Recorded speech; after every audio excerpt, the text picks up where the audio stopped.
கிறிஸ்துவில் அன்பானவர்களே, இயேசு கிறிஸ்துவின் நாமத்திலே உங்களை வாழ்த்துகிறேன். இன்றைய அனுதின உணவிற்காக கர்த்தர் நமக்கு கொடுக்கிற வார்த்தை சங்கீதம் 103 அதிகாரம் 6வது வசனம். ஒடுக்கப்படுகிற யாவருக்கும் கர்த்தர் நீதியையும் நியாயத்தையும் செய்கிறார். ஒடுக்கப்படுகிற யாவருக்கும் கர்த்தர் நீதியையும் நியாயத்தையும் செய்கிறார். அன்பானவர்களே, இந்த உலகத்தில் ஒடுக்கப்படுகிற ஜனங்கள் என்று கொஞ்சம் பேர் இருக்கிறாங்க. அவங்க பொருளாதாரத்தில் ரொம்ப தாழ்ந்த நிலையில் இருப்பாங்க. மற்றபடி எந்த விதத்துலையும் அவங்க முன்னேறுவதற்கான ஒரு வழி இல்லாத ஒரு வாழ்க்கை வாழ்ந்துக்கிட்டு இருப்பாங்க. படிப்பறிவு இருக்காது. இப்படியெல்லாம் இல்லாத ஒரு ஜனங்கள், அவர்களுடைய நியாயத்தையும் நீதியையும் கர்த்தர் விசாரிப்பார். எப்படின்னு கேட்டிங்கன்னா, நாமெல்லாம் கிறிஸ்தவ மிஷினரிகள் இந்தியாவுக்கு வர்றதுக்கு முன்னால் ஒரு ஒடுக்கப்பட்ட ஜனங்களாக தான் இருந்தோம். படிப்பறிவு இல்லாதவர்களா, பலரால் நாம் அவமதிக்கப்படக்கூடியவர்களா, அப்படி தான் இருந்தோம்.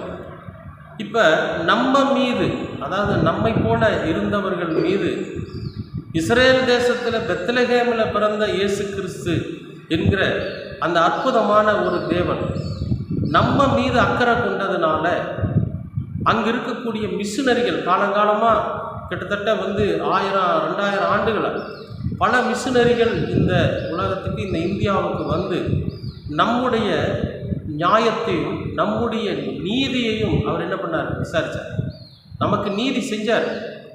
இந்த ஜனங்கள் எல்லாம் பாவம், இவர்கள் ஒடுக்கப்பட்டு இருக்கிறாங்க, ஒரு மேல் குலத்து மக்களால் இவங்க ரொம்பவே அவமதிக்கப்படுறாங்க, இப்படிப்பட்டவர்கள் தான் எனக்கு வேணும் அப்படின்னு சொல்லி நம்ம எல்லாம் ஆண்டவர் என்ன பண்ணார்னா படிக்க வச்சு, நம்முடைய முன்னோர்களுக்கு நல்ல படிப்பு கொடுத்து, அறிவு கொடுத்து, ஞானத்தை கொடுத்து, நல்லதொரு வாழ்க்கையை கொடுத்து, நீங்களும் ஒரு உயர்ந்த ஸ்தானத்துக்கு வர முடியும், வாழ முடியும் என்கிற அந்த ஒரு மிகப்பெரிய அற்புதமான செயலை இந்த தேசத்தில் நிலைநாட்டி இன்றைக்கு நாமும் கூட நல்ல ஒரு நிலைக்கு வருவதற்கு அவர் காரணமாக இருந்திருக்கிறார்.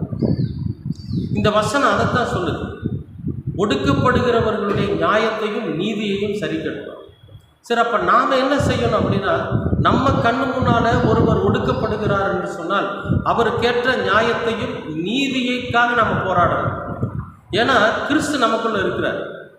நம்ம எல்லாம் நமக்காக போராடினவர் கிறிஸ்து, நமக்காக நம்முடைய நியாயத்தையும் நீதியையும் விசாரித்தவர் கிறிஸ்து. இப்போ நாம் ஒரு நிலைக்கு வந்துட்டோம். நம்ம கண்ணு முன்னால் ஒருவர் ஒடுக்கப்படுகிறார். பொருளாதாரத்தினாலேயோ மற்ற ஏதாவது ஒரு காரியத்தினாலேயோ ஒருத்தர் ஒடுக்கப்படுறாங்கன்னா உடனே நாம் என்ன செய்யணும்னா, அவர்களுடைய நீதிக்காக, அவர்களுடைய நியாயத்துக்காக நம்ம போராடணும். அப்போ தான் கிறிஸ்து நமக்குள்ளே வாழ்ந்து கொண்டிருக்கிறார் என்று அன்பானவர்களே, யாராவது ஒரு பெரிய ஆளை கொண்டு, யாராவது ஒரு பெரிய பதவியில் இருக்கிறவர்களை கொண்டு, யாராவது ஒரு நல்ல தன்னைத்தானே அர்ப்பணித்து தியாகம் செய்யக்கூடிய மனிதர்களை கொண்டு இந்த ஒடுக்கப்பட்டவர்களுக்காக நீதியையும் நியாயத்தையும் விசாரிக்கிற மனிதர்களை கர்த்தர் உருவாக்குவார். நான் ஏன் இதுக்கு சொல்கிறேன்னா, இன்றைக்கு அநேக இடங்களில் அநேகர் ஒடுக்கப்படுகிறார்கள்.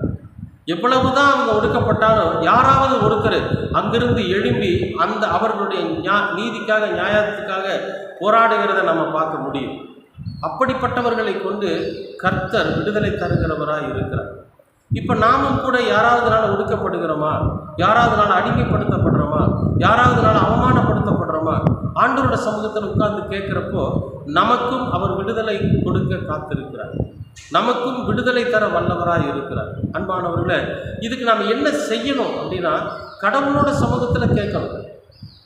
கர்த்தரிடத்தில் உண்மையாக, கர்த்தரிடத்தில் முழுமையான இருதயத்தோடு நம்ம ஆண்டவரோட சமூகத்தில் நம்முடைய நிலையை அவரிடத்தில் சொல்லி கேட்குறப்போ நிச்சயமாகவே நமக்கு விடுதலை தர காத்திருக்கிறார். இஸ்ரேல் ஜனங்கள் ஒடுக்கப்பட்டாங்க. ஆண்டவரோட சமூகத்தில் அவங்க அழுது புலம்புனாங்க.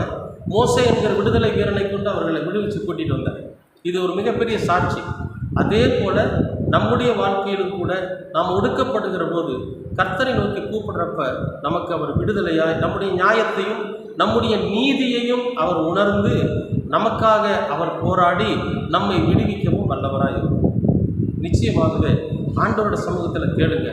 கர்த்தர் உங்களை எப்படி எந்த சூழ்நிலையில், எந்த ஒரு பழக்க வழக்கத்தில், எந்த நிலையில் நீங்கள் அடிமைப்பட்டிருந்தாலும் உங்களை விடுவிக்க அவர் வல்லவராக இருக்கிறார். ஒருவேளை நீங்கள் அடிமையாக இருந்தீங்கன்னா கர்த்தரோட சமூகத்தில் நீங்கள் கேளுங்க. அன்பின் பரலோக பிதாவே, உமக்கு ஸ்தோத்திரம். இந்த நாளுக்காக நன்றி. இந்த நாளை ஆசீர்வதித்து கொடுத்ததற்காகவும் நன்றி. நாங்கள் அடிமைப்பட்டு கிடக்கிற சூழ்நிலையில் உம்மை நோக்கி கூப்பிடுகிற போது, நாங்கள் ஒடுக்கப்படுகிற போது உம்மை நோக்கி கூப்பிடுகிறோம். நீர் எங்களுடைய நீதியையும் நியாயத்தையும் விசாரித்து எங்களுக்கு விடுதலை பெற்று தர வேண்டுமாய் உம்முடைய சமூகத்திலே கெஞ்சுகிறோம்.